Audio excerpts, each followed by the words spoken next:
Hi, I'm Dick Strover and I'm from Suffolk in Nayland, and I have a croquet lawn at home, and I'm also chairman of a croquet club and involved in the upkeep of the lawns at the croquet club, although we do have a professional groundsman, but I supervise him.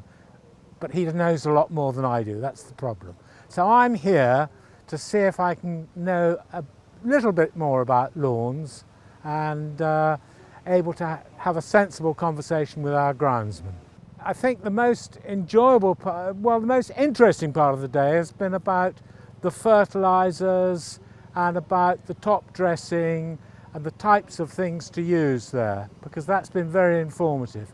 In particular, I hadn't realised that my pH was a bit high, and that in fact just by applying my treatment for the moss, that will help lower the pH. So that's quite interesting. I found that, and also I've had another go on a deep scarification or aerating, and found that quite useful as well.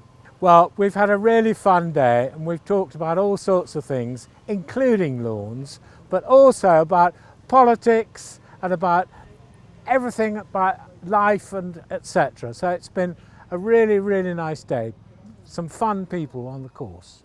I would certainly recommend this day to others. I think it's, you know, if you own an Allett machine or you're thinking of buying one, it would be very useful. But I've had an Allett now for, well, I'm on my second Allett. So I've had one for about 8 years in all, and I've found it a really useful day.